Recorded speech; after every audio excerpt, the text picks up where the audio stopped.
Olá pessoal, tudo bem? Estamos aqui hoje no Facial Union Podcast, iniciando mais uma jornada em relação a essa questão de discussão entre especialidades, para estar agregando para o paciente conhecimento, informação nesse quesito do tratamento das deformidades faciais. Então estou aqui hoje eu, Vinícius, Guilherme e a Maria Augusta, e vamos nos apresentar para vocês conhecerem um pouco mais do nosso trabalho, do que cada um faz na rotina, e durante o podcast vocês vão entendendo um pouco mais dessa nossa área de atuação e de como essas áreas se intersectam para proporcionar para o paciente o melhor resultado.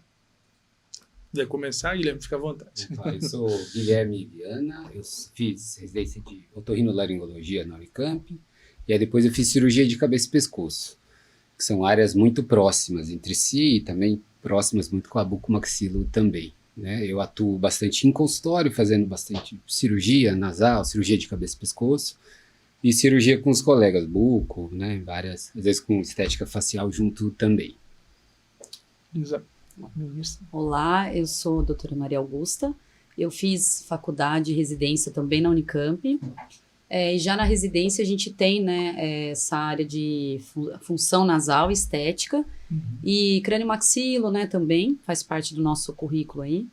Então, após a residência, eu fui fazer depois 2 anos de, a gente chama de fellow, né, que é uma complementação aí em cirurgia plástica da face. Como eu venho da otorrino, né, o foco principal acaba sendo mais até a rinoplastia, rinoceptoplastia estética funcional.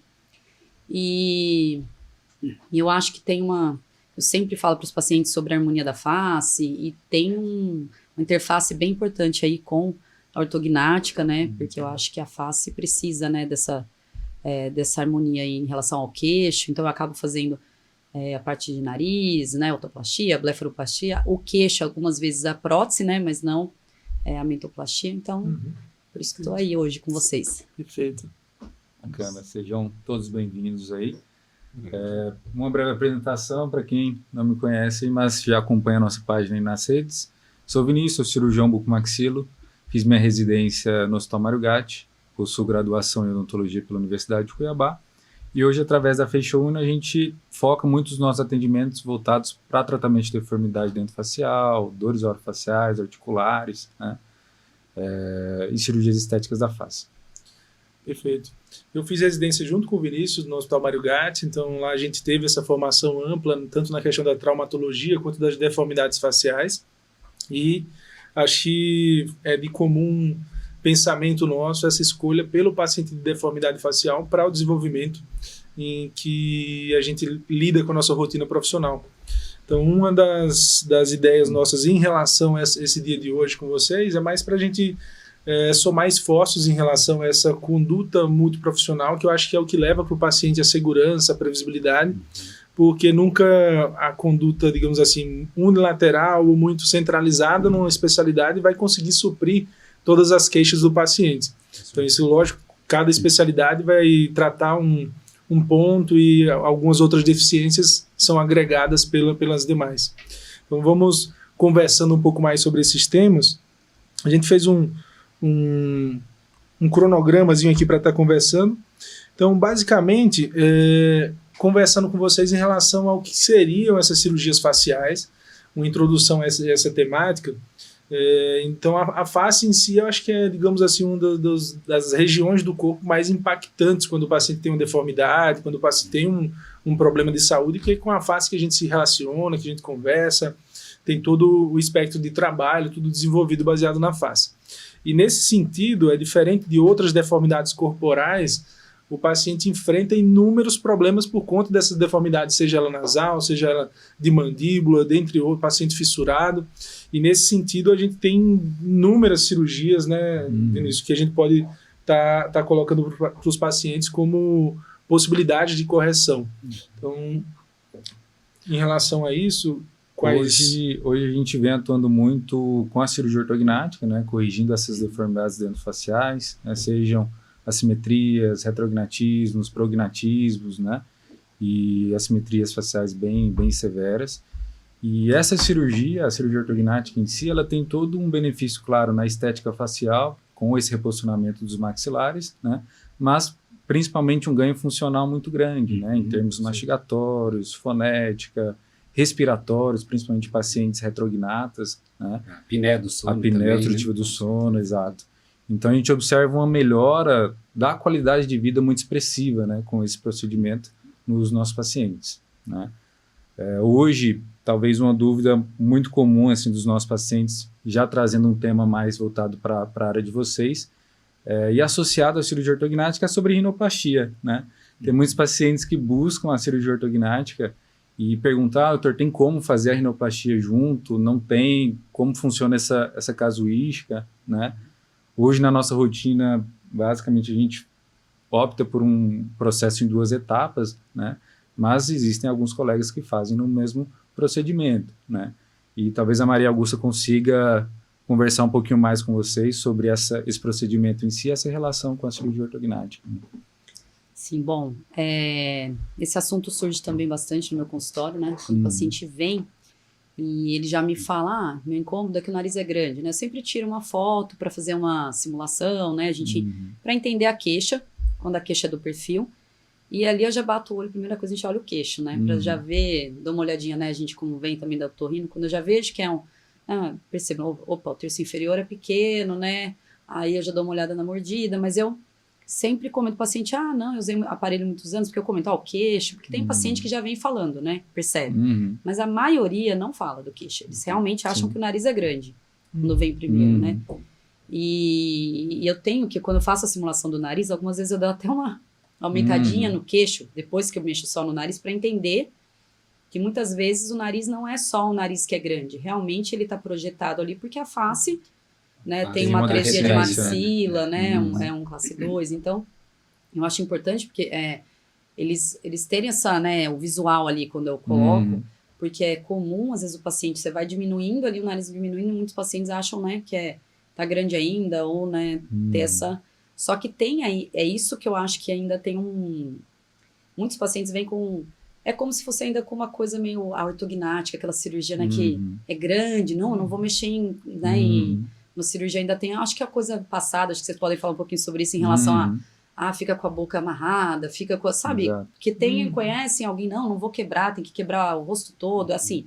Então, às vezes a paciente, não, eu vou melhorar, mas é comum fazer a rino, você vê que o paciente depois vai preencher o queixo, vai tentar já vi paciente né, eu peço, olha, passa com um buco antes, né, eu tenho orientado, quando é muito, eu falo, porque é legal você ter essa ideia, porque se você mexe na maxila, né, faz a rino, e vai depois mexer numa maxila, o que acontece? Às vezes vocês vão alinhar, e acaba mudando a rino, né? Depois você vai mudar. Então, você falou do concomitante, mas eu sempre falo a ordem. Se não for junto, tem que ser primeiro ortognática, né? Exato. Você vai mexer no chão, ali a gente fala da casa, e depois, né? Você não... É o que a gente sempre preconiza hoje também, esse fluxograma. Corrige a parte esquelética da maxila da mandíbula, que tende a ter uma repercussão nasal já significativa. Persistiu a queixa, segue para rino. Eu acho que faz muito mais sentido e tende a ser mais previsível o resultado também. Ao mexer na maxila, vai mudar toda a estrutura da pirâmide nasal. Pacientes, principalmente pacientes prognatas, né, a comparação, por exemplo, com o goleiro Cássio, que tem a mandíbula bem projetada, o terço médio mais afundado, então a espinha nasal fica mais retroposta, então isso dá aquela semblante, nariz, a ponta caída, ao sorrir. Quando a gente avança essa maxila, já projeta o ápice nasal, não que resolva todos os casos de forma alguma, mas já adequa ali o suporte nasal e muitas vezes até facilita o trabalho para o plástico ali refinar e trazer um resultado 100% ali para o caso. E o que a Maria Augusta falou anteriormente é bem importante, até dentro da nossa especialidade, digamos assim, não dentro da odontologia. Muitos profissionais ainda têm receio em relação à cirurgia ortognática, porque antigamente, algumas décadas atrás, poucas décadas, diria, era um procedimento de 10, 12 horas, o paciente precisava ficar 4 a 6 meses com a boca amarrada, com fio de aço sem abrir 1 milímetro, e hoje a gente tem outro padrão de tratamento. Hoje a gente faz uma cirurgia de 2 horas, 2 horas e meia, o paciente não fica nem um dia com a boca amarrada, tem toda a abordagem do físio, do fono para proporcionar conforto. Então é um tratamento que a gente consegue proporcionar para o paciente um retorno precoce às atividades, então é bem previsível comparado com como era feito antigamente. Aproveitando o gancho de a temporalidade, né, de fazer rinoplastia, é a questão da septoplastia, que é uma queixa muito comum de obstrução nasal, né? Essa tem uma temporalidade até diferente, que até pode ser realizada. Geralmente o paciente às vezes procura obstrução nasal e tem queixas de deformidades faciais que precisam de ortognática. E isso, a ortognática, junto com a septoplastia, a turbinectomia, que é a cirurgia dos cornetos, pode ser realizada no mesmo momento.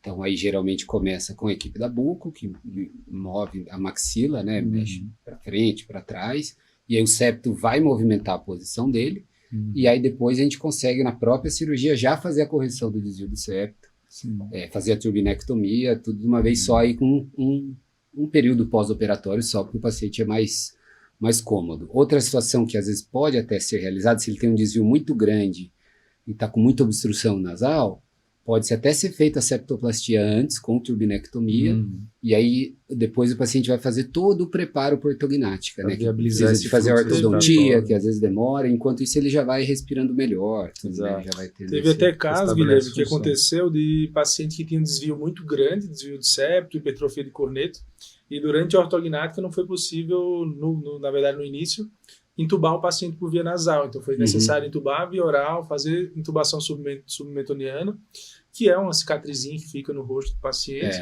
mas é feito para resolver ali a situação.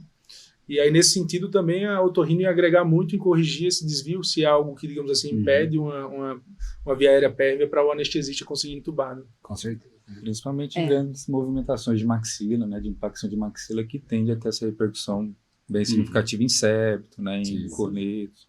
É o que eu acho que tem que levar também um pouquinho em conta, em conjunto, porque a gente estava falando, né? Tem como fazer, né, Rino, se você tiver uma boa programação, acho que hoje com simulação, então você sabe o quanto vai colocar o queixo ali, trazer, dá para, né, fazer uma simulação do nariz, só que tem que aumenta um pouco o tempo cirúrgico, né, então vai aumentar, ver se o paciente, né, tem uma condição ali, né, não tem nenhum risco, se ele considerar, né, vai aí uma ortognática hoje, quanto tempo vocês levam? 2 horas e meia. 3 horas. E a rino, né, com a septo junto, né, a rinosepto, septo e a rino, vai umas 3 horinhas aí, né. Então, uma cirurgia que acaba indo para umas 5, mas também não é, né, perto de outras cirurgias, a maioria dos pacientes com os devidos cuidados, né, né, que assim, que hoje, né, com anestesia geral é super segura, né, então, eu acho que é uma coisa que dá. O que eu sempre... Mas eu falo até para quem, por isso que tem muitos colegas, né, do otorrino que já sabem disso, se o paciente tem uma vontade de mexer na estética do nariz, se ele vai fazer septo, ou mesmo na ortognática antes, é nunca tirar a cartilagem ali, né, porque a gente usa na rino a cartilagem, porque eu já tô estruturado, né, para colocar na ponta, então, você tem que, né, ter aquele olhar, às vezes não é falar para o paciente, olha, você tem vontade, não diretamente, o teu nariz te incomoda, mas assim... a gente fala que tem que pelo menos, septo é uma coisa, se quiser mexer na estética, tem que ser ou no mesmo tempo cirúrgico, a rino com a septo, porque é a melhor opção, né, que a gente usa a cartilagem que tira do desvio para reestruturar, ou quem for mexer ali, né, tirar só o desvio ósseo, né, na ortognática, né, poupar a cartilagem para você fazer as reconstruções. De material no segundo momento, né, porque aí às vezes o paciente, né, ele não sabe como o rosto dele vai ficar no pós-ortognática. Então ele não sabe, não tem ideia. De repente vai fazer ortognática e não vai querer mexer no nariz, né? Às vezes o nariz parecia alto, a hora que você, né, corrige ali, ele perde um pouquinho, porque ele acaba perdendo, né, um pouco, quando coloca a maxila intrude, né, maxila, às vezes ele, não o classe 2, né, que às vezes tem um sorriso gengival, mas ele perde um pouquinho, né, de ter aquele, a espinha que é muito alta, eles abaixam um pouquinho, o nariz fica parecendo já menor, e ele, às vezes você vai fazer, o paciente nem tem queixa mais no pós. Isso que seria uma vantagem de talvez esperar e fazer em 2 tempos, que às vezes o paciente vai ter uma queixa diferente, né? Agora, vai mudar essa percepção, né? Agora, quando o nariz é muito grande, né? A gente já sabe, tem uma giba muito grande e incomoda, é difícil ele não ter queixa no pós, né? Exato. Então, eu acho que só tomar cuidado com essa cartilagem aí e ter essa parceria para, né? Quando não tem ortognática e quando é só a parte de septoplastia, paciente com obstrução nasal, fazer a cirurgia funcional. Aí sim, a gente sempre orienta. Se o paciente tem alguma queixa estética do nariz, já vale a pena fazer junto, né? Porque você já tira a cartilagem ali, já entra junto, opera, né? E já faz todas as correções no mesmo tempo ali. Né? Intercalando essa questão da abordagem em conjunto, acho que alguns outros casos, além dos casos de ortognática e rino, seja funcional e estética, os casos mais sutis, como, por exemplo, quando o paciente só tem uma queixa pontual no mento, uma mentoplastia associada a uma rinoplastia, então são cirurgias de porte, digamos assim, mais curto, então isso possibilita um tratamento resolutivo para a queixa do paciente e minimamente invasivo também, né? Com certeza. Porque um pós-operatório só, às vezes é melhor do que 2 pós-operatórios. A gente acaba entrando muito junto. Você vai mexer alguma coisa. E algo que existe com frequência, né, esse tabu, como vocês comentaram em relação à cirurgia ortognática, que já foi uma cirurgia muito grande, e pensando principalmente nessa melhora desse pós-operatório, um pós-operatório mais gentil, mais confortável, existiu um trabalho em conjunto para alterar um pouco a técnica, né, que são as técnicas minimamente invasivas hoje, né? E é válido principalmente porque hoje, claro, existem os pacientes que têm uma deformidade facial muito grande, que vai ter aquela mudança que muda o RG, digamos assim, né? Mas existem os pacientes que já têm uma face com estética satisfatória, mas é um detalhe ou outro que ele deseja mudar, né? E pensando nesses pacientes específicos, essa técnica minimamente invasiva tende a ser muito efetiva, que o paciente retorna à sua função mais rápido, né? Tem um pós-operatório mais gentil, mais confortável, e muitas vezes, pensando nisso, ele acaba tomando a decisão de realizar um procedimento adicional, né? Então, por exemplo, faz a rino, faz um mento minimamente invasivo, ou faz um avanço de mandíbula, enfim, acaba sendo mais confortável. E o pós-operatório, diferente do que muita gente pensa, é muito pouco doloroso, né? Tanto a parte de septoplastia, turbinectomia, dói geralmente muito pouco, tem paciente que... A amígdala dói. A amígdala dói, isso que A amígala é campeã. Mas quando é só parte Guilherme tirou minha amígdala Eu fiz a minha criança. Isso. Tem uma boa opção. Então, mucosa oral, a amígdala dói muito. Septo e corneto, Dói muito, mas é algo suportável, né? Que depois o paciente 10, 14 dias. Mas a parte nasal dói muito pouco quando for fazer septoplastia, turbinectomia. Rinoplastia não costuma doer muito, é só aquela sensação do nariz, é mais incômodo, né? O nariz fica entupido, cheio de crosta, casquinha, e ficar lavando com soro. Inclusive, a própria ortognática também não é tão dolorosa. Os pacientes acham que uma cirurgia grande vai ser dolorosa. Mesmo esse dia mais desconforto de edema. E depois que a gente começou a operar junto com o Guilherme já há um tempo, a gente percebeu, digamos assim, que também tem diferenças técnicas em relação a como é feita essa rino, seja ela funcional ou estética, né? E a forma como eu percebo ele operando, tipo assim, a técnica, o cuidado, o manejo em relação aos tecidos ali, você vê que o paciente não sai tamponado, o paciente não sai com sangramento. Então esses detalhes fazem total diferença para o pós-operatório. E um ponto interessante foi de uma paciente nossa que há um tempo, acho que ela até passou contigo, ela vai dar sequência, acho que posteriormente, que era uma paciente que ela tinha uma assimetria facial bem importante, tipo uma assimetria, digamos assim, severa da face, o rosto torto, e o nariz dela também era muito torto. Então a gente corrigiu a face baseado em alguns pontos craniométricos que a gente utiliza de linha média facial, mas esquecendo o nariz. O nariz, digamos assim, não servia como uma referência estética para posicionar os maxilares, senão a gente ia ou super tratar a paciente. Então, em relação a isso, o que você poderia conversar conosco, Maria Augusta? A gente fala que a laterorrinia, né, que é o nariz torto, dentro de quem faz estética nasal, ele é o desafio, né? Porque o paciente chega com uma expectativa, que tem o nariz às vezes torto, assimetria, que, né, do nariz, meu nariz é torto, ó, eu olho, e a pandemia piorou isso, porque é live, era todo mundo se olhando na câmera, ou mesmo quem trabalhava, mas reunião, e antes você ficava numa reunião olhando pro outro aqui. Agora você começou a olhar com aquela janelinha vendo você ali, né? E aí começou a aparecer, e muita gente, nossa, tá vendo? O meu buraquinho é diferente desse, né? O selfie também, né? Começou isso aí, foi tudo junto.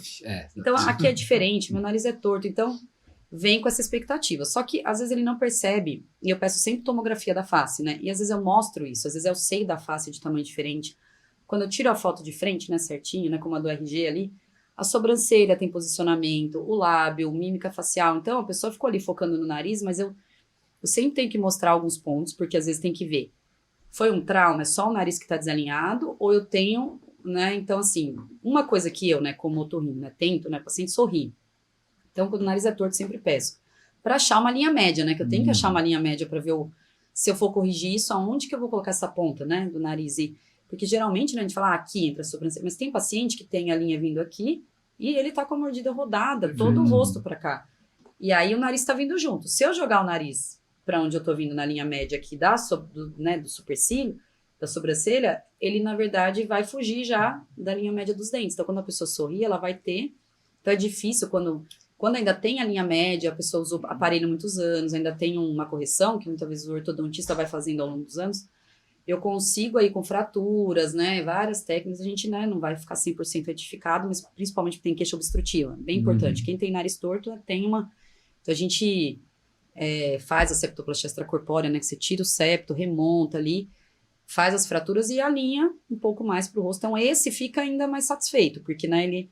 Agora, com essa mordida toda torta, né, que a gente fala que a linha média, não tem nem linha média, né, não tem Dos nada maxilares. que tá dos maxilares, aí fica realmente difícil você achar um centro, e a gente tem que avisar isso pro paciente. Sim, o paciente né? entender as limitações e o que ele está, digamos assim, disposto a seguir, se ele vai querer corrigir ortognático ou não, se ele vai querer seguir com o tratamento completo, porque, digamos assim, uma coisa vai influenciar bastante na outra. E essa que a gente chama, quando a gente fala rinoceptoplastia funcional, que às vezes o pessoal fala diferença de rinoplastia, rinoceptoplastia e rinoceptoplastia funcional, né? A rinoplastia você mexe só na estética mesmo, né? Não mexe no septo. Então seria a cartilagem em cima, o osso. A rinoceptoplastia funcional, geralmente são essas, né? Que você tem o desvio da pirâmide óssea mesmo, né? Aquela que o próprio convênio, um auditor vai falar, essa aí, né? Não é considerada somente estética, né? Que você tem um desvio todo do bloco, né? Do osso e... Essa seria a rinoceptoplastia funcional. E a rinoceptoplastia, ela pode ser só estética mesmo, mas você mexe, tem um desvio de septo junto, ou você tira para, né, já arruma um septo mas não é porque ela tem um desvio do septo que ela é uma rinofuncional, senão ela seria só uma septoplastia, né? Sim. Tem que ter realmente esse desvio do osso, ou da cartilagem da ponta, né? Ou um afundamento que não deixa respirar, também tem esses casos, né, de insuficiência de válvula. Então... Se os pacientes entenderem, eu costumo falar que o nariz é uma espécie de um triângulo, né, que tem a base do triângulo, e o septo é a estrutura que fica no meio, como se fosse um pilar de sustentação. Quando a base é torta, ela desvia para o lado, geralmente o pilar é desviado também. Então dá para fazer a correção só do pilar, que é o que está causando obstrução, né? A obstrução, quanto mais inferior no triângulo, na base do triângulo, mais obstrução tem. Então, às vezes, corrigir só o desvio do septo e os cornetos, às vezes, resolve. Mas, às vezes, precisa fazer a rinoplastia associada para corrigir a base do triângulo, para ele ficar um triângulo mais simétrico. E, com isso, também a posição de implantação do pilar no teto muda e fica mais retilínea também.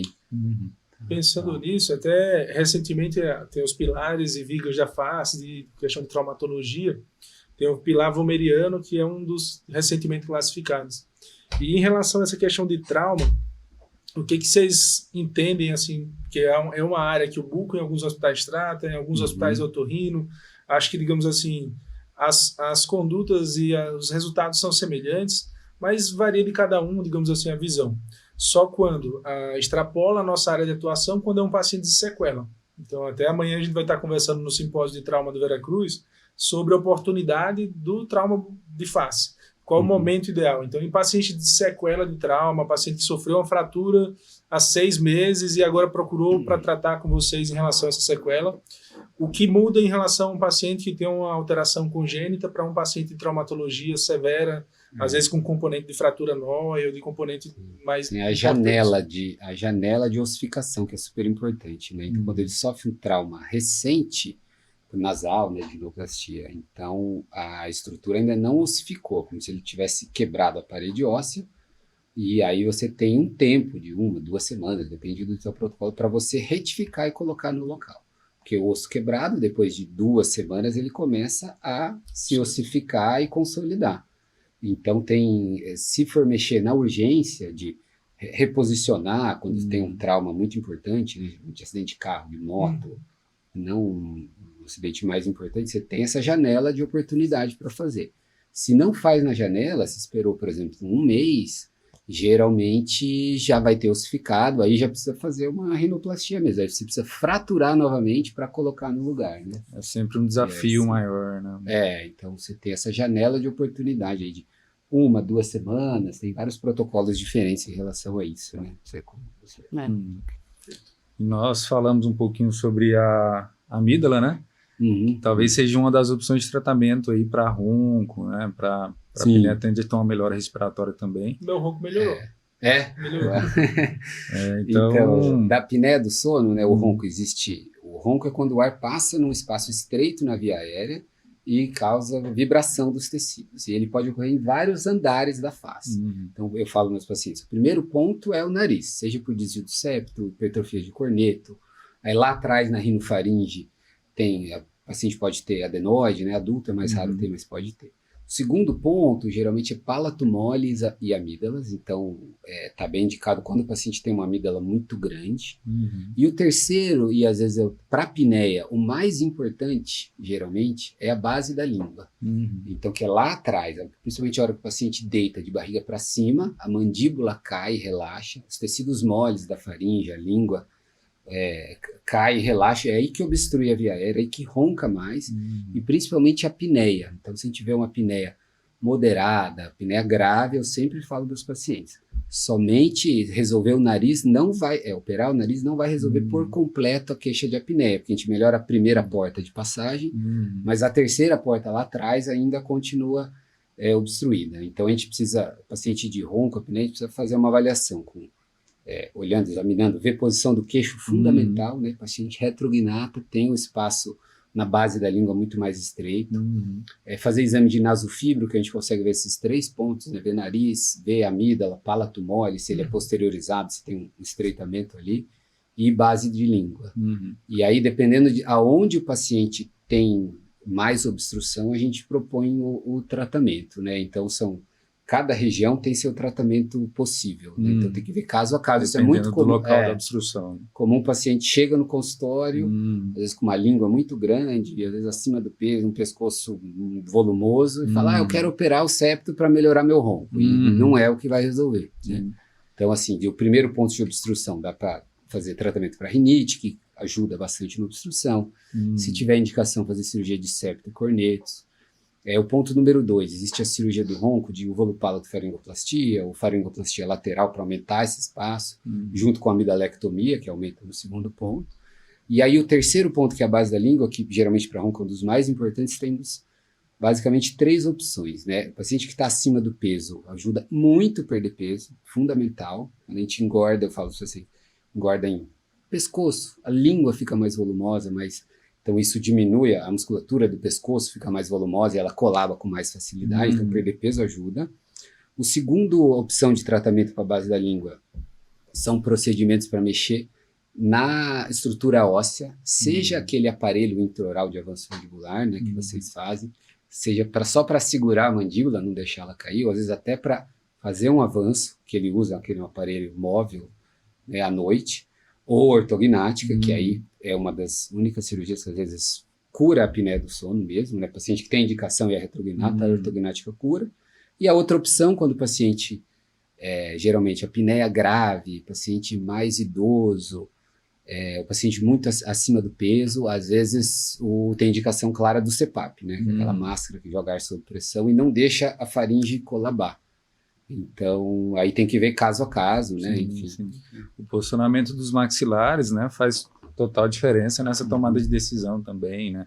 Uma maxila retroposicionada tende a estreitar ali a região de palato mole, né? E associado com esse aumento de volume ali na região, pode predispor também ao agravo desses sintomas. Retroposicionamento da mandíbula também. Mandíbula muito importante, né? Vocês fazem uma dúvida, né? Porque eu já vi caso, ouvi de outro cirurgião, fazer o biavanço para o paciente. Não tem exatamente esse retrognatismo, não é nada assim muito... Mas o espaço, né? Por uma base da língua volumosa, aí faz o... E aí, além de, né, se vocês fazem, a minha dúvida é como trabalhar isso um pouco estético com o paciente, né? Em relação no pós, porque às vezes não tem nenhuma queixa, né, ali da... Até em relação a isso, é bem interessante a sua pergunta. Até existe a cirurgia ortognática que visa adequar a posição dos maxilares, então a gente usa diversas análises, padrões da face, relações anatômicas, para deixar no padrão facial tipo 1, que seria, digamos assim, o correto. Em um paciente que já tem um padrão tipo 1, só que tem uma apneia severa, tem uma via aérea estreita, a gente consegue também tratar através da cirurgia ortognática. Só que, digamos, até a nomenclatura em si muda um pouco, se chamaria de cirurgia telegnática, alguns autores classificam, que aí a gente avança bimaxilar, girando um pouco anti-horário, por quê? que aí você repercute menos nessa região labial superior, que se você avança além do ponto da glabela, fica muito cheia essa região do lábio. Foi essa queixa que eu já Então a fiquei gente sabendo. avança girando anti-horário, porque se projeta mais mandíbula, suaviza aqui e repercute muito via aérea. Só que o paciente tem que ter essa visão, olha, estou ganhando em relação ao meu problema de qualidade do sono, que é um problema gravíssimo, que a gente percebe até que tem associação com diversos outros problemas de AVC, baixa do metabolismo, acidente de trânsito, diversos, inúmeros, e vou perder um pouco em relação à estética. Então o paciente tem que estar ciente disso, especificamente nesses casos do paciente que já tem um bom perfil.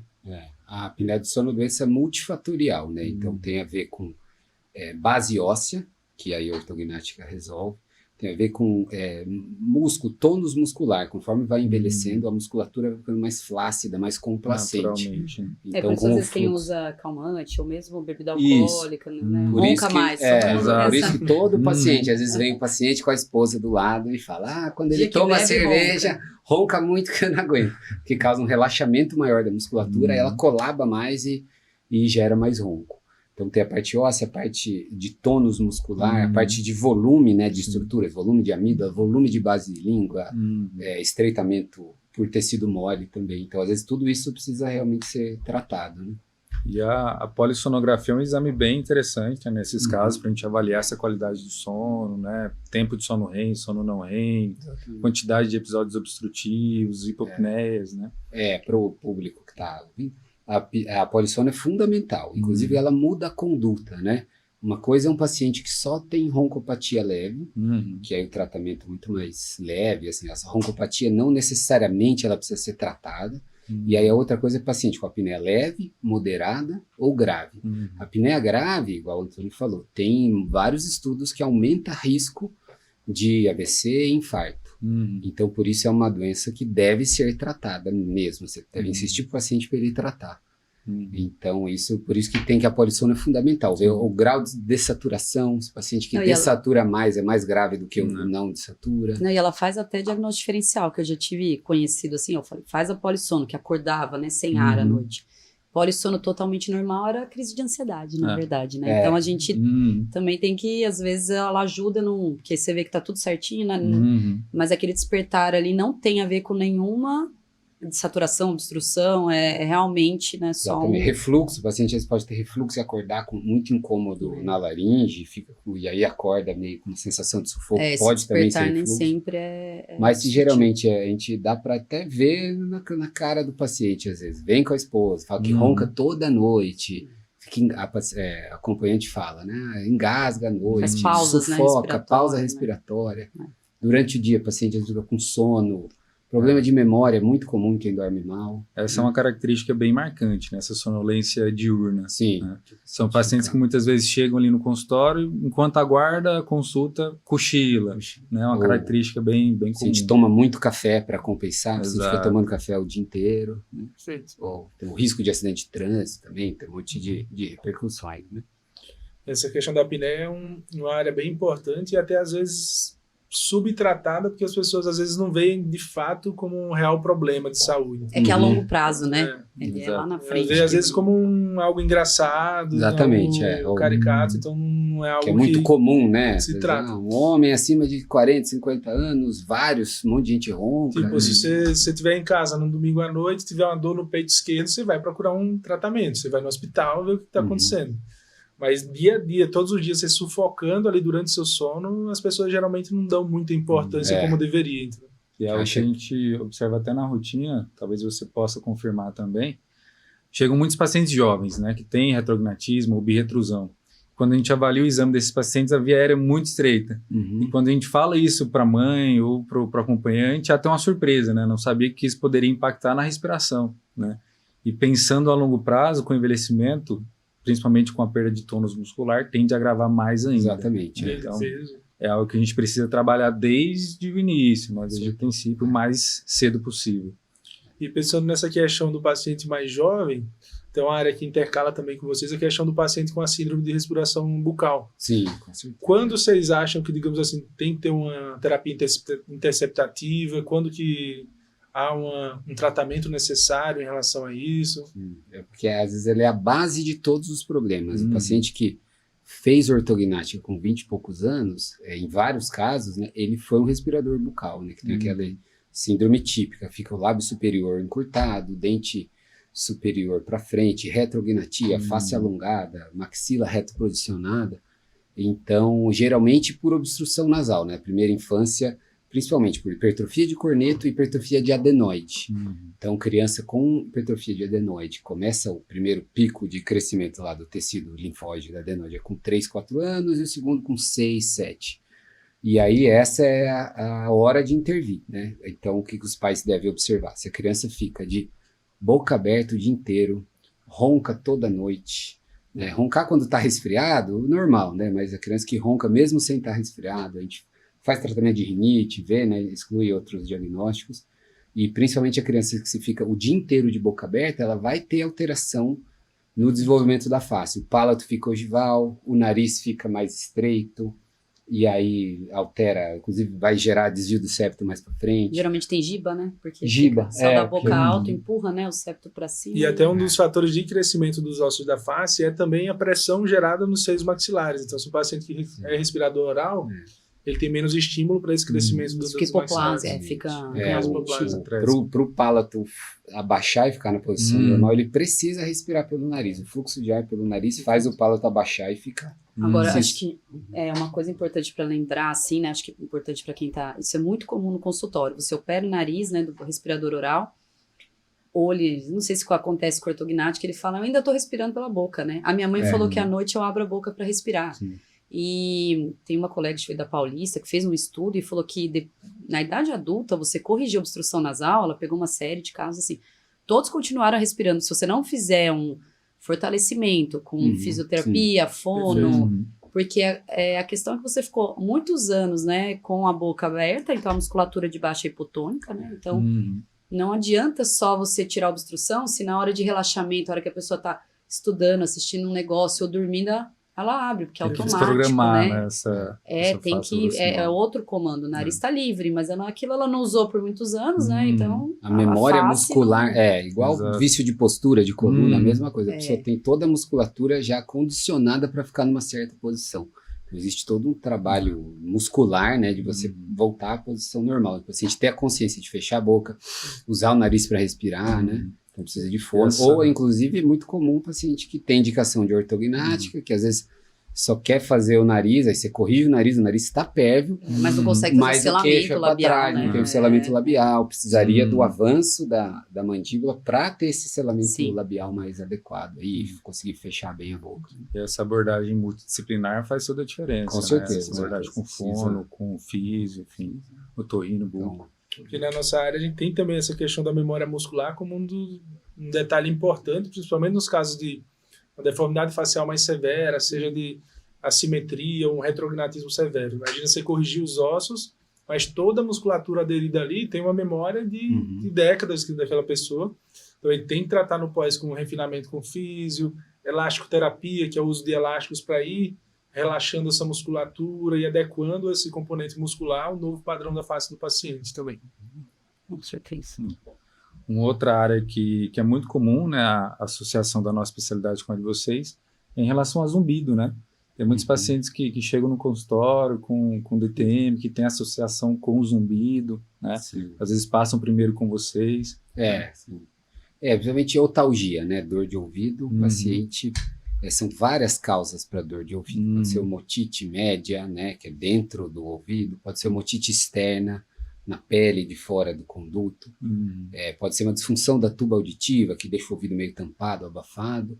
E também a ATM, é o clássico, porque ele é bem exatamente na mesma posição, colado no ouvido aqui, né? Então, o diagnóstico diferencial é muito importante, né? Então, para ver a primeira causa da dor, né? Se tem zumbido ou não, né? Então, o paciente que chega com zumbido, com uma disfunção de ATM, pode causar zumbido pela inflamação local, além de causar dor. E aí, o paciente com DTM vai ter as queixas que eles procuram muitas vezes vocês. Dor ao mastigar, estalo, crepitação na ATM.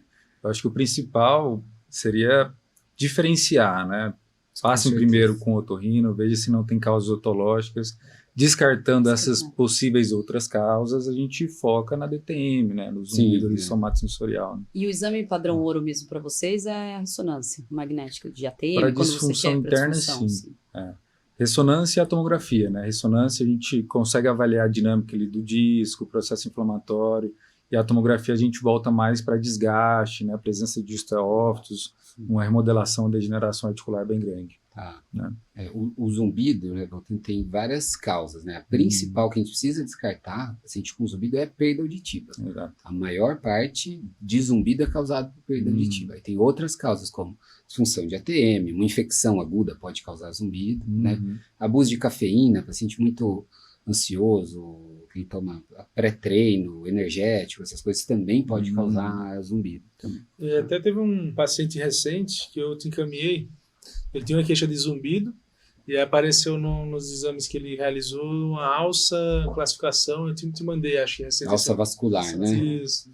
E nesse sentido, há um componente também multifatorial nesse problema do zumbido, porque, por exemplo, esse paciente não tinha o zumbido, então depois de um tempo eu percebo que ele é um cara muito ativo, muito pilhado com o trabalho, empresário, então o estresse também é significativo, qualidade do sono, dorme muito pouco. Você acha que esses componentes... O paciente tem uma alça vascular e pode passar a vida toda sem nenhum zumbido. Com certeza, e atrelado a isso... Inclusive, a alça vascular como causadora do zumbido, ela é controversa. Pode ser, se ela estiver muito próxima, pulsação vascular ali, perto, pode gerar zumbido. Né? Geralmente você testa, né? A pessoa, ela ouve o zumbido pulsátil, se ela pegar no ritmo do coração. Né? Então, ele vai ter um padrãozinho um pouco mais existe o zumbido pulsátil, que é o zumbido de origem vascular. O zumbido mais clássico qual que é? Porque tem os barulhinhos que os pacientes nos passam também de DTM, que é aquele clec, o barulhinho do disco, o barulhinho de areia, que é da DTM. Esse é tipo de DTM. Mas o do zumbido padrão, qual que é um zumbido? Assim, padrão que o paciente fala? Chiado. O tempo inteiro, ou um apito. Igual quando você escuta que isso é um tipo de zumbido, você vai numa festa, fica lá do lado do som. Então a vibração ali faz o líquido ali todo, né, do ouvido interno, né? Então você chega na sua casa naquele silêncio, é aquele que você escuta após um show, né? É aquele que você vai ficar escutando depois. E é um desesperador, né? Os pacientes passaram comigo já tiveram diversas consultas e ninguém consegue tratar o zumbido e a pessoa é meio desesperada, assim. E o zumbido, ele é realmente multifatorial, tem muita associação com o sistema límbico, o sistema emocional. O paciente ansioso, que fica prestando atenção no zumbido o tempo inteiro, ele piora, né?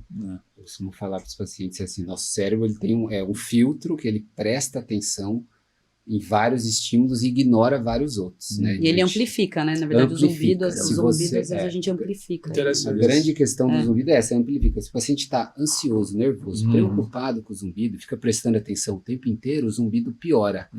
Eu dou um exemplo assim, existem vários barulhos ambientes, por exemplo, a gente está aqui conversando, tem um ar-condicionado ligado, um ventilador, você ignora, você está focado em outra coisa, você ignora.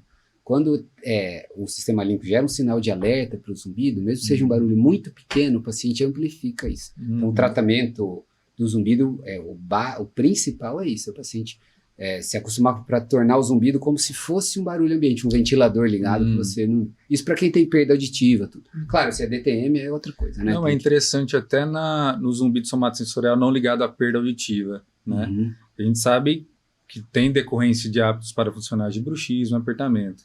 Consequentemente, esse zumbido leva ao aumento da ansiedade e leva a piora desses hábitos parafuncionais, né? Então tende a agravar mais ainda o zumbido. Sim, ele fica fazendo um feedback positivo. Isso Então é a base, tanto na causa auditiva como na não auditiva, né? Controlar toda essa parte emocional, comportamental. Com certeza. Até pensando na pequena parcela dos pacientes pós-ortognáticos que ficam com parestesia, hoje a gente tem uma taxa aí de 5 a 10% nessa região de mandíbula, pontinha de queixo, lábio inferior, que o paciente fica com parestesia pós-cirúrgica.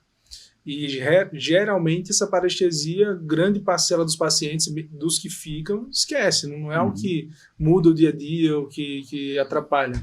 Mas paciente ansioso, paciente que tem um componente emocional, isso gera um transtorno gigantesco na qualidade de vida da pessoa, e sim, é algo que tem que ser tratado. Prestando atenção o tempo inteiro. A importância dessa multidisciplinar em relação também à psicoterapia. E o cérebro pode ser treinado para prestar atenção numa coisa e não em outra, ignorar certos estímulos, que a gente faz isso naturalmente o tempo inteiro. Né? Exato.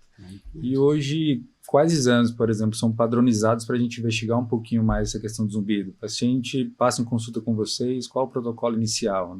Né? Inicialmente, para a gente, como otorrino, o principal é que, além da anamnese, ver se é ansioso, toma muito café, que é o clássico, né? Dorme pouco. E o exame físico, tudo, ver se tem sinal de DTM, tudo. O exame primordial para a gente, o principal, é a audiometria, tá? Para ver se tem alguma perda auditiva. Às vezes o paciente tem uma perda em frequências agudas, que não atrapalha no dia a dia para conversar. Então ele fala, eu ouço bem, né? Não tem problema auditivo. Mas às vezes ele já teve uma discreta rebaixamento sensorial ali nas frequências agudas, que é o barulho mais fininho, e isso é o responsável pelo zumbido, pelo início do zumbido. Né? Então esse é o principal. Aí tem outros exames, né? Se tiver perda condutiva, tomografia de ouvido, mas não é para todo mundo. A gente faz também uma triagem metabólica também, né? Metabólica, exatamente. Já fiz diagnóstico de alteração de triglicéridos. Assim, o paciente às vezes tem ou alteração de tireoide, costuma dar zumbido, diabetes, né? Paciente com, às vezes não sabe, tá com uma glicemia já alta, e às vezes o primeiro sintoma dele ali do aumento da glicemia, do açúcar no sangue, é o zumbido. Mas ele tá ali, então a gente sempre pede curva, para alguns pacientes, curva glicêmica, esses principais de metabolismo mesmo. Então, colesterol, porque tudo que mexe no metabolismo, que você tiver em excesso, ou pode ser o excesso da cafeína, mas pode ser um excesso de açúcar, pode ser a dieta. Com certeza. Pacientes, às vezes, com zumbido crônico, que já tem alguma doença de base, que chega a época de Natal, festas, eles intensificam, porque ele sai daquela rotina ali, padrão dele, come em excesso, bebe, aí a gente tem um aumento ali uma dilatação ali do saco linfático, e ele sente o zumbido mais nesses períodos. Então, a gente sempre faz audiometria e tem que triar ali para ver se não tem nenhuma... Tireoide é um clássico, né? Função da tireoide para mais ou para menos pode alterar o corpo inteiro, inclusive zumbido. E essa perda auditiva tem uma relação também com o envelhecimento? Tem uma repercussão significativa associada a isso? Ou... Com certeza. Todo mundo vai perder a audição conforme o envelhecimento. Aí eu falo nos pacientes, tem gente que por fatores genéticos começa a perder com 30, né, que é raro, mas geralmente ou com 50, 70, 90, ou mais o paciente talvez começaria a perder a audição com 100, 110 anos. Todo mundo geneticamente e pelo ambiente, a vida que a gente vive, faz parte do envelhecimento a perda auditiva. Né? Então, principalmente paciente mais de idade com zumbido, a primeira hipótese é ver se não tem alguma perda auditiva que tem que investigar. Acho que até o formato hoje ele usa muito fone de ouvido, tem uma vida tipo assim, música alta, então tudo isso eu acho que deve... A perda por ruído, que trabalhador de fábrica costuma... A perda auditiva, né, por barulho, ela costuma ser acompanhada muito de zumbido. O paciente tem... Sim. Então, assim, hoje tem que tomar cuidado. O celular avisa, né? Quando você escuta num som muito alto, ele é por lei ali, ele tem que te avisar. Porque hoje tem músicos que tem, mesmo assim, né? Mas pode sim ter um agravo. A perda auditiva induzida por ruído tem a ver com a intensidade sonora, né? E pelo tempo de exposição. Então, você ficar 5 minutos com um som muito alto é uma coisa, você ficar 8 horas, com os estudos iniciais era um limiar acima de 80 decibéis por várias horas, que era muito comum essa perda em trabalhador de metalúrgica, principalmente, com aquele barulho. Na época, não usava EPI.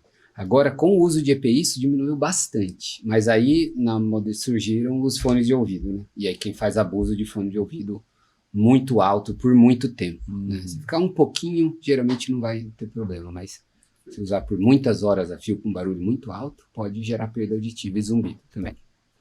Então, pessoal, uma dúvida muito frequente assim, dos nossos pacientes, tanto meu quanto o Vinícius, em alguns casos, o paciente, principalmente se ele tem uma deformidade, um afundamento grande no terço médio, quando a gente avança muito, impacta bastante com a necessidade, óbvio, desse movimento, por vezes ocorre um leve alargamento dessa base alar do paciente.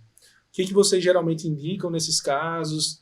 Eu sei que tem um procedimento que é muito falado há um tempo atrás, agora eu acho que já caiu na rotina, não tenho falado mais, mas eu ouvia falar bastante de alectomia. É essa técnica que vocês utilizam ou tem outras? O que você poderia colocar? Na verdade, né, porque o problema às vezes é quando o paciente tem o nariz todo largo e ele acha, né, às vezes a cartilagem, a ponta, e ele acha que é largo e a alectomia só fechar aqui vai resolver, né? Isso é uma questão nariz estética. Tomadinha, né? Tipo assim, não Exatamente.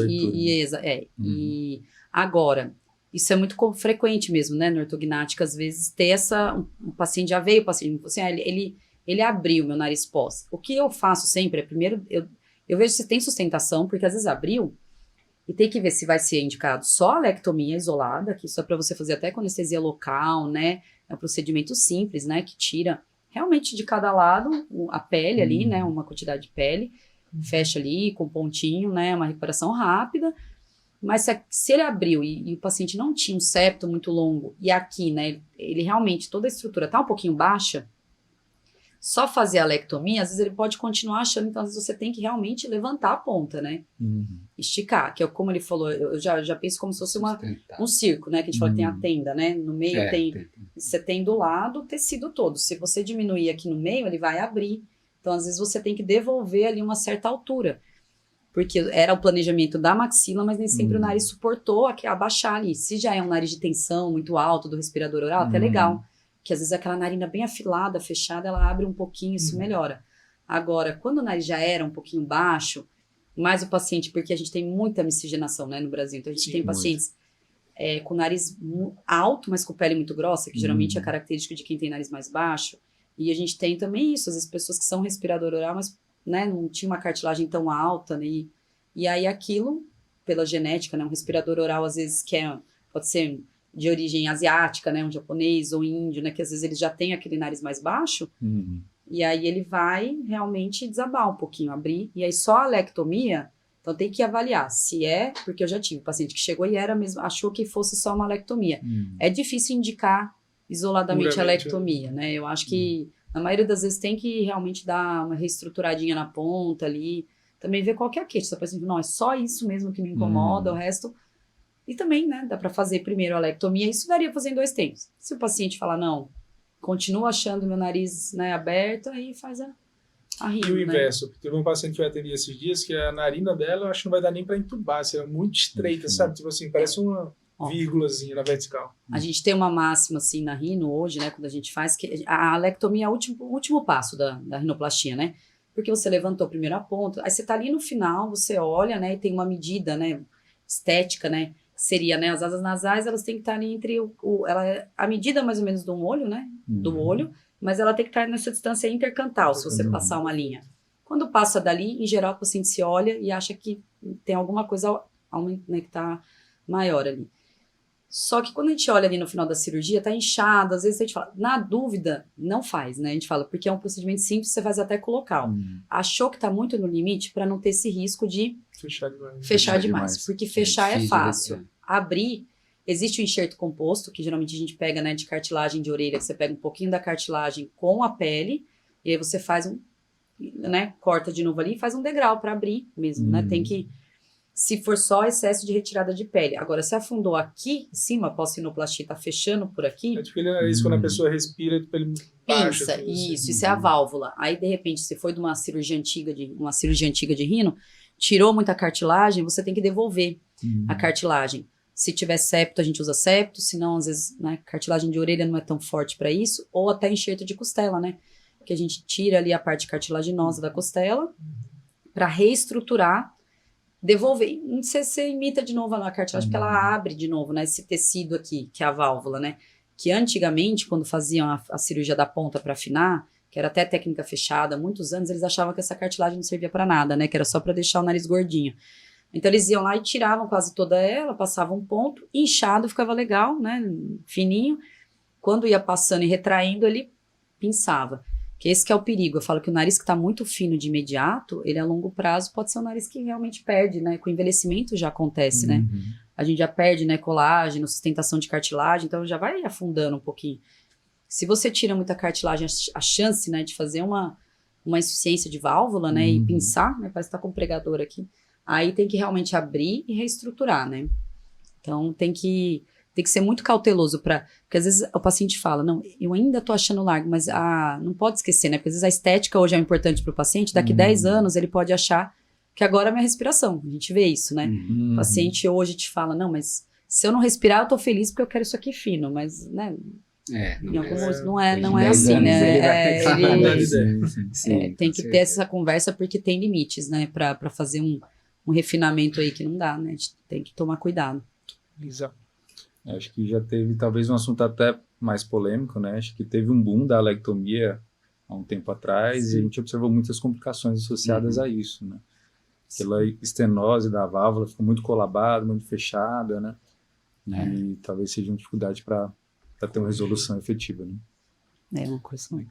Agora tem um ponto que às vezes até pós-ortognático, ele de certa forma evolui com o tempo e tem alguns déficits tardios que a gente observa em alguns casos. Seja um paciente que já tem uma predisposição por alteração interna nasal, que já tem um histórico de sinusite, mas é a questão de sinusite pós-ortognática, Guilherme, que a gente já abordou alguns casos em conjunto. Sim. O que você tem a falar um pouquinho em relação a isso, da sua rotina? A ortognática, ela mexe com as estruturas, né, de dentro, principalmente de seio maxilar, né? Então, essa movimentação a movimentação do seio maxilar ela pode alterar ósteo de drenagem da secreção. Então, como vai movimentar o seio maxilar, pode acontecer de ficar a secreção retida. E o fluxo da secreção para fora, que é normal, fisiológico, ele pode ser alterado após a ortognática. Então, nesses casos, aí, claro, tem que avaliar, né? Se está tendo sinusite de repetição, tratar com antibiótico, se não tiver melhor, às vezes convém fazer aquela cirurgia para ampliar, que a gente faz bastante na rotina, mesmo de paciente não pós-ortognática, ampliar o ósseo de drenagem. Às vezes o ósseo está muito fino, aquele paciente que fala que qualquer resfriado vira sinusite, né? Depois de 7 dias não melhora, começa com catarro esverdeado, amarelado, dor na face, cheiro ruim, tosse noturna, que são sintomas de sinusite bacteriana. Então, em alguns casos, pode ser necessário fazer a sinusectomia, de ampliar o ósseo de drenagem, para facilitar a drenagem aí da secreção, né? Avaliar também parafuso, se tem algum corpo estranho dentro de seio maxilar, né? Às vezes será comum, às vezes com implante dentário, quando ele entra dentro do seio maxilar, pode formar um corpo estranho ali que pode gerar sinusite. Então, parafuso é controverso. Só se ele estiver muito para dentro, pode ter uma colonização bacteriana ali, às vezes precisar, eventualmente, né, até retirar a placa e o parafuso, né, depois que está consolidado. E é uma cirurgia por vídeo, né? Tudo por vídeo, exatamente. Minimamente invasiva. Muitas vezes a gente faz associado à septoplastia, se necessário. Então faz corte, tudo como é por dentro, né? Não muda nada a estética do nariz, né? Tudo por vídeo, o paciente vai de alta no mesmo dia, o pós-operatório não costuma ser doloroso também, igual a septoplastia. Como você observa essa evolução assim, da parte dessa cirurgia nasal funcional ao longo das últimas décadas, assim, do que você pratica hoje, que era feito há 30, 40 anos atrás? Sim, que não era nem minha época, mas antes, assim, o que mudou, né, muito o paradigma foi a invenção do endoscópio, o vídeo, né? Antes, se fazia com um microscópio. Então, você pensa que você tem uma janela ali, você olhar com o microscópio, você só olha de longe. A grande vantagem do endoscópio é que você põe a ótica, a câmera, e você, eu falo, look around the corner, você olha através da esquina ali. Você consegue olhar aqui e olhar para o lado, para um lado, para o outro, para cima, para baixo. Então, você tem o endoscópio, né? Que surgiu há algumas décadas, mudou totalmente as cirurgias, né? Porque você consegue ter uma visão muito melhor, com uma visibilidade muito melhor, e até ver coisas para lateral. Você passa do buraco e olha para um lado, para o outro. Tem endoscópio angulado, né? Tem de 0 graus que é reto, tem 30, 45, 70, até para seio frontal, tudo. Então, isso mudou muito. No passado, às vezes, paciente com sinusite fazia uma incisão aqui atrás do lábio, aquela caldeoluque, para drenar a secreção por aqui. Hoje em dia não se faz mais isso. Cria mais um defeito no tem um tumor, alguma coisa, mas tudo por dentro, endonasal, seio frontal, acesso à base de crânio, a hipófise também, junto com o neurocirurgião. Antes fazia só com o microscópio, ou abria, fazia cranotomia, retraía cérebro. Então isso mudou muito, né? E fica tudo Eu acho que é uma muito menos tendência, invasivo, né? É uma tendência não só da nossa especialidade, mas da otorrino, da plástica, Sim, abordar de uma forma menos invasiva todos esses procedimentos, né? com certeza. Tanto essa evolução na septoplastia, acredito que na cirurgia plástica, na rinoplastia também deve ter tido uma evolução muito grande, né? Com certeza. Artroscopia de ATM também. Também, vocês exato, também, exatamente. É uma cirurgia que a gente fez durante muitos anos, uma cirurgia aberta, né? Uma incisãozinha aqui na região do tragus. Hoje a gente, na maioria das vezes, trata de forma minimamente invasiva também, né? Com artroscópio. E tende a ter uma recuperação muito mais rápida, muito mais confortável. Com certeza.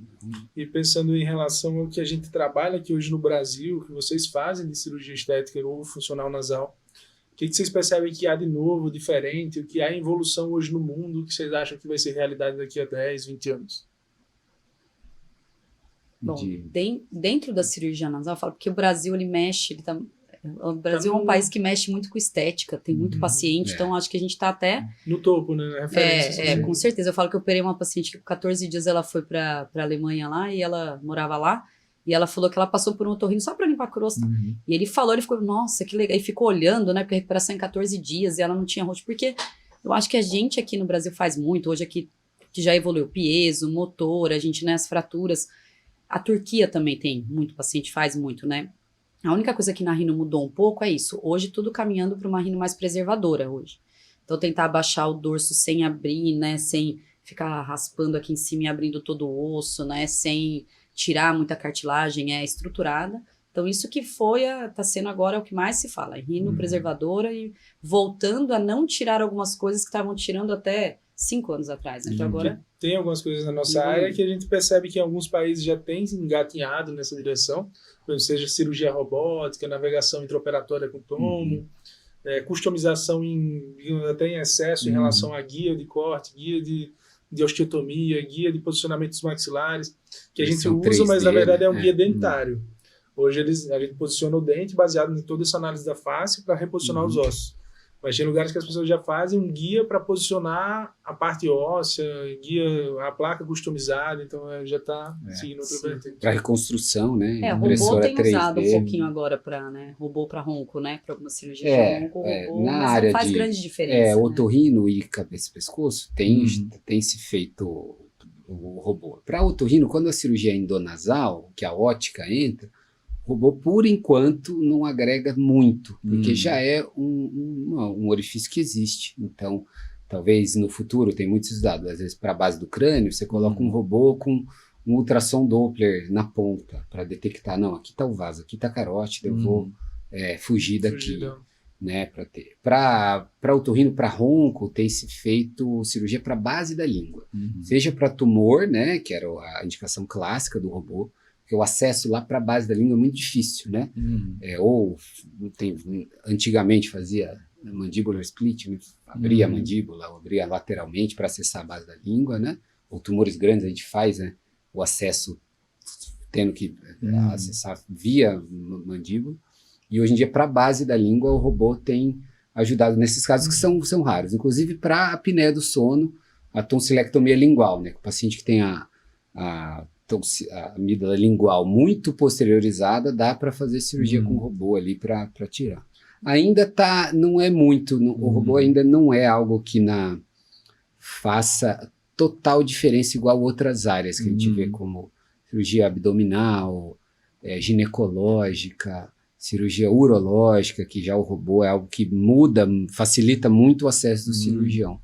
Na cabeça e pescoço ainda não está, mas hoje em dia a tecnologia evolui muito rápido, né? Então, com certeza. Recentemente, Guilherme, eu vi um curso, se eu não me engano, nos Estados Unidos, de estimulação do hipoglosso para apneia obstrutiva. Aqui no Brasil, vocês têm utilizado, tem resultados de bacanas? Rotina ainda não tem muito, tem bastantes estudos falando disso, né? Justamente o que eu tinha falado, que é uma doença de tônus, né?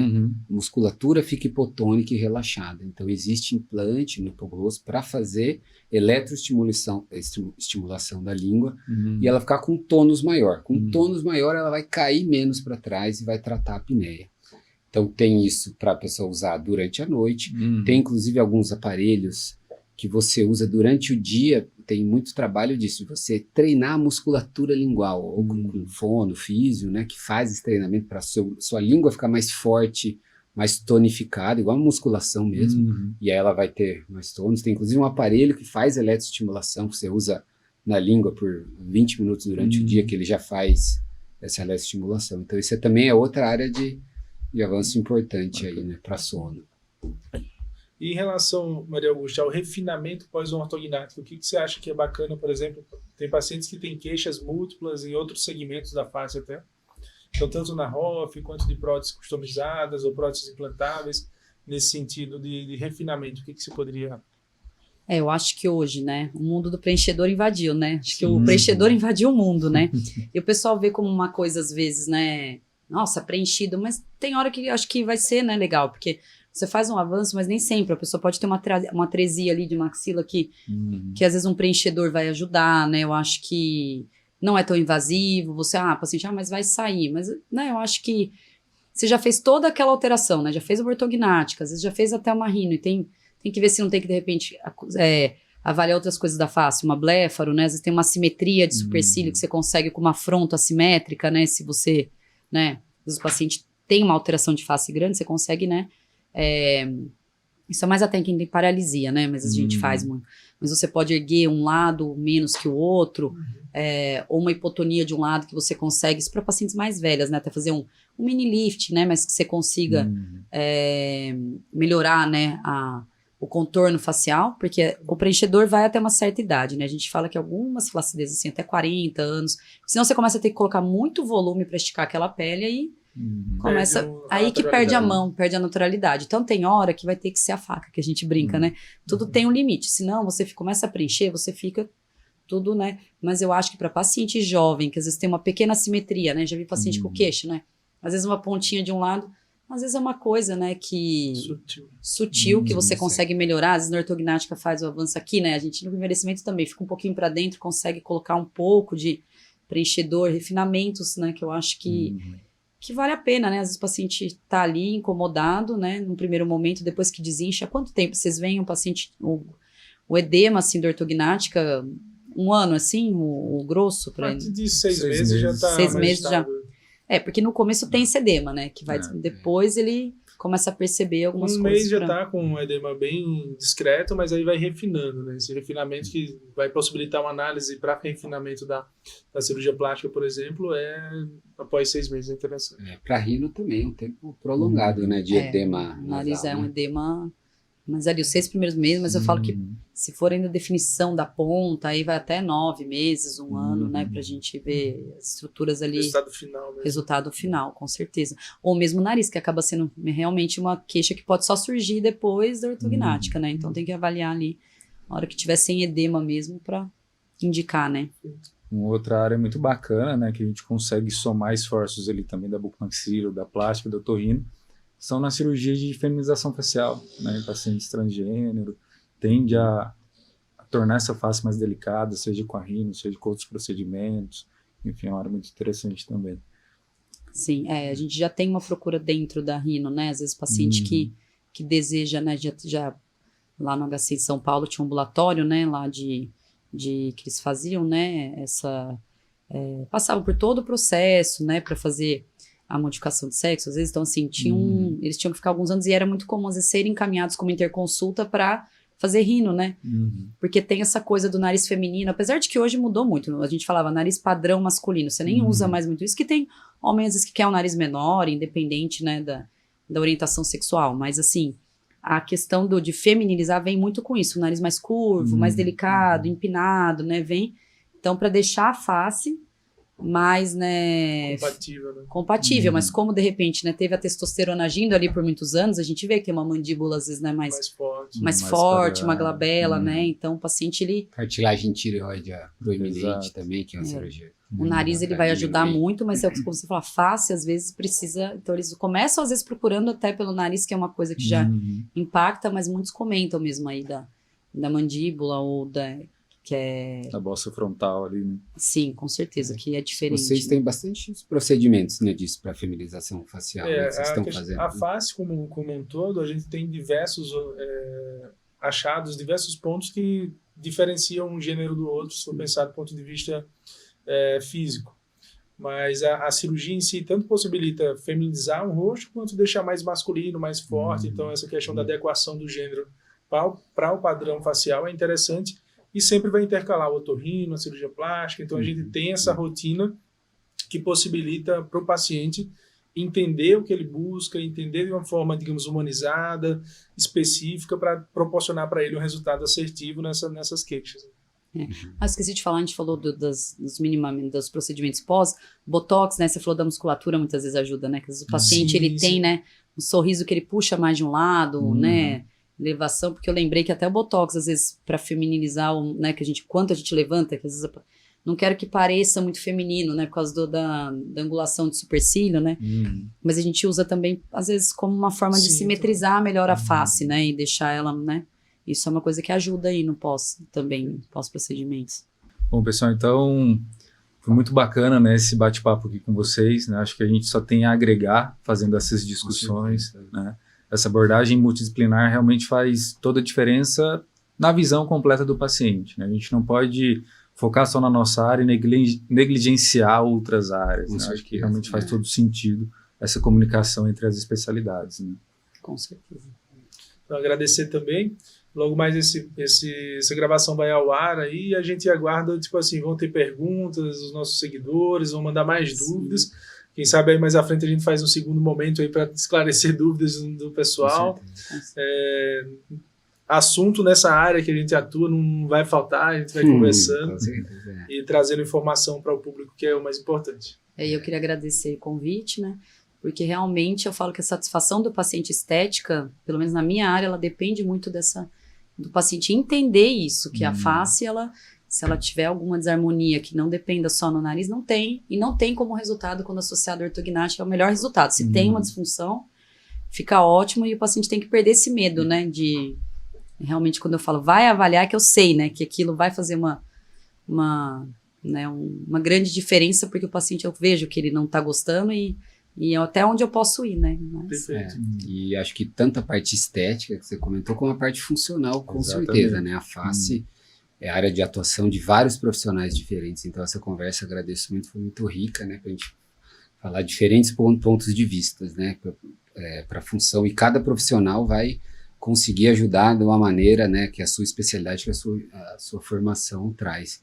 Então é fundamental, né? Otorrino, buco, cirurgia plástica, estética da face, fonoaudiólogo, fisioterapeuta, né, ortodontista também. Então todas as áreas são muito relacionadas aqui na face, né? Todos os órgãos da face são totalmente relacionados entre si, né? A parte nasal é relacionada com a parte dentária e o desenvolvimento de uma afeta no desenvolvimento da outra, né? Então por isso que realmente tem que sempre pensar em conjunto aí. Agradeço muito o convite, foi uma conversa muito boa aí.